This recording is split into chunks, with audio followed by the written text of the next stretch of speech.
Next గనక చూసుకున్నట్టయితే ప్రధానంగా నెక్స్ట్ మరొక అంశం చూసుకుందాం. కేసీఆర్ కు అధికారం దక్కనివ్వను, ఇదే నా శపథం. కొడంగల్ సభలో సీఎం రేవంత్ రెడ్డి, నేను రాజకీయాల్లో ఉన్నంత వరకు బీఆర్ఎస్ కు అధికారం కల.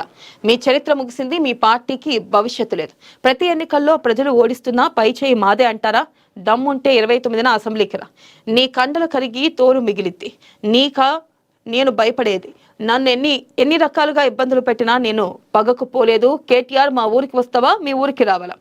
ప్రధానంగా చూసుకున్నట్టయితే ఇటు కేసీఆర్ కు అధికారం దక్కనివ్వను అంటూ కూడా, ఇదే నా శబదం అంటూ కూడా సీఎం రేవంత్ రెడ్డి వ్యాఖ్యానించడం జరిగింది.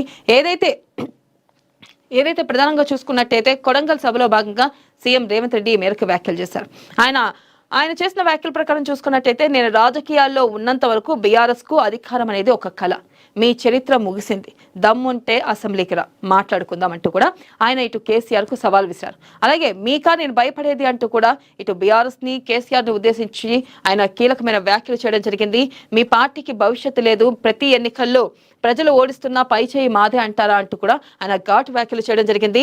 దమ్ముంటే 29న అసెంబ్లీకి రా, నీ కండలు కరిగి తోలు మిగిలిద్ది, నీకు నేను భయపడేదే అంటూ కూడా ఆయన కీలకమైన వ్యాఖ్యలు చేశారు. నన్ను ఎన్ని రకాలుగా ఇబ్బందులు పెట్టినా నేను పగకపోలేదు.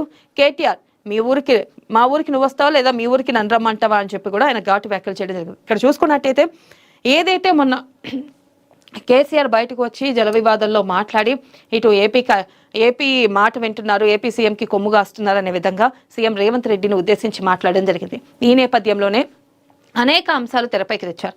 అప్పుడు కూడా సీఎం రేవంత్ రెడ్డి ఒకటే చెప్పడం జరిగింది, అసెంబ్లీకి రా, మాట్లాడుకుందాం, ప్రజాక్షేత్రంలో ప్రజల సమస్యల గురించి తెలుసుకుందాం, ప్రజా సమస్యల గురించి మాట్లాడుకుందాం అంటూ కూడా ప్రథమంగా సీఎం రేవంత్ రెడ్డి వ్యాఖ్యలిచ్చారు. కానీ ఇక్కడ చూసుకున్నట్టయితే కనుక ఇటు బీఆర్ఎస్ ఆరోపణలు చేయడం తప్ప దాంట్లో ఎటువంటి నిజాలు నిరూపించలేకపోతుంది. ఈ నేపథ్యంలోనే ఇటు మరొకసారి కొడంగల్ సభ వేదికగా సీఎం రేవంత్ రెడ్డి కేసీఆర్ కి సవాల్ చేశారు.